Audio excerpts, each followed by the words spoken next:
As a kid, I landed in Canada at the age of 12 years old, 1992, um, and had to leave a wicked school that I went to in the Azores. I had the most amazing teachers, the most amazing friends at the time. Um, but due to my mother's socio-economic problems at the time, we had to move here, right? Socioeconomics being the factor. She was a single mother, had three children at home, had an opportunity to come here through her older son.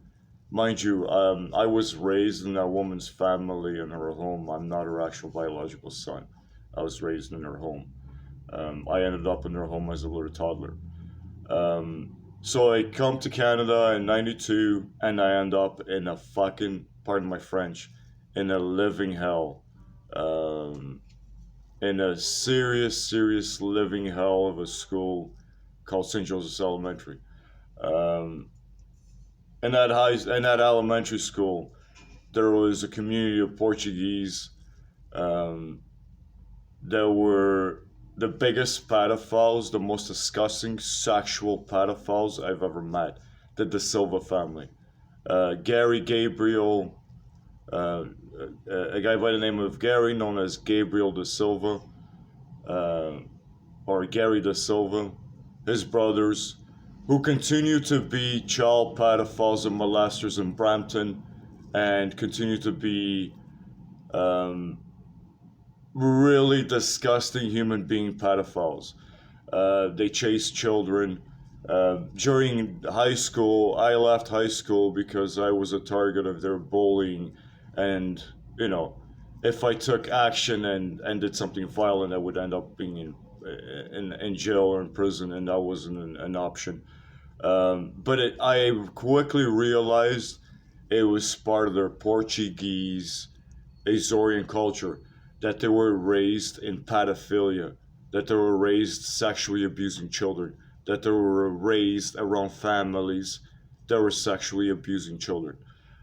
He loved pulling people's pants down and laughing, even though he was 18 years old, he was an adult, and would quite often do it to me um, in a neighborhood um, that I used to go by, which was uh, River Grove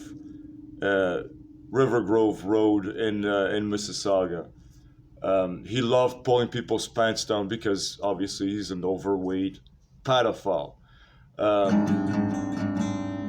His brothers were both the same. His brothers, as adults, went to underage clubs where 15-year-old girls, no one over 18 or over 18 legal age or 19 years old go there.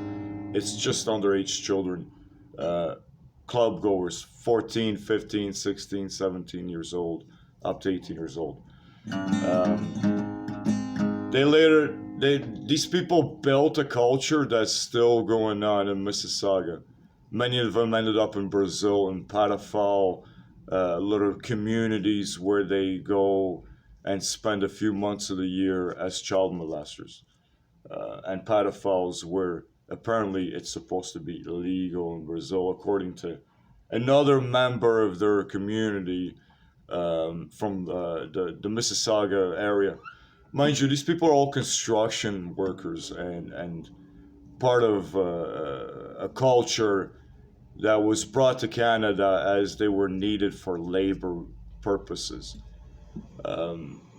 Needless to say, St. Joseph Secondary, I left in grade just before grade 10 because I couldn't accept or allow myself to be around so many Catholic pedophiles. Every one of them was a sexual pedophile. Every one of them has a sexual pedophilia history, which I end up finding out a few years ago are all connected to one pedophile priest as well. I also had an encounter with a teacher that once told me to get naked, and I said, "What do you mean get naked? Are you nuts?" And his brother's on television as a Entertainment Tonight. He was Campanelli, Rick Campanelli's brother. Another, I suspect, another pedophile for sure, because once you have, you know. But be really careful where you send your children to school. Bullies are usually the parents of the children bullying your family. And if they're bullying your children and attacking them, grabbing them, physically touching them, there's pedophilia involved. So be very, very aware of where you